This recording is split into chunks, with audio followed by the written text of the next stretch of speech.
Gibase sa aktual nga mga panghitabo nga nahisulat diha sa basahon ni Mormon, lain nga tugon ni Hesukristo.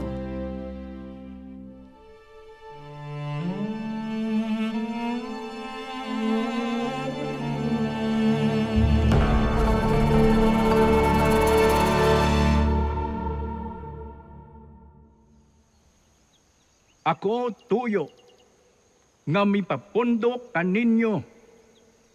Aron ako makapamahayag kaninyo. Nga ako, dili na mahimo nga inyong magtutudlo, ni inyong hari. Unsa kahit hari mo namin. Apan ang Ginoong Dios misugo kanako. Ngumapahayag kaninyo ni ining adlaw, nga ang akong anak, nga si Mosiah, maoy hari, o gibabaw kaninyo. Kung dili patungod ni ining nga mga palit, nga naglangkob ni ining mga talaan o ni ining mga sugo, nag-antos unta kita sa pagkawalay kaalam, bisan ni ining nga panahon, walay kahibalo sa mga misteryo sa Dios. Ang Ginoo misugo sa atong amahan nga si Lihay sa pagdala ni ini ngadto sa kamingawan. O kini, ang espada ni Laban, nga gigamit ni Nephi sa pagtuman sa mga sugo sa Ginoo. Pinaagi ni ining nga espada, may barug ako batok sa mga sundalo sa mga Lamanite. Sama sa inyong pagtuman sa akong mga sugo, kung kamo mutuman sa mga sugo sa akong anak o sa mga sugo sa Dios, nga isultingan ha kaninyo pinaagi kaniya.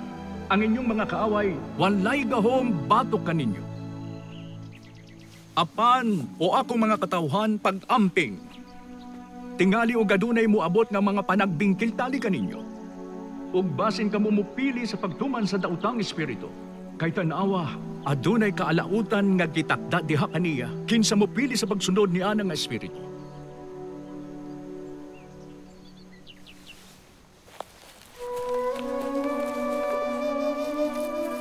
Ako nagtinguha nga kamo muhuna-huna sa bulahan o sa malipayong kahimtang ni adtong nanagtuman sa mga sugo sa Dios.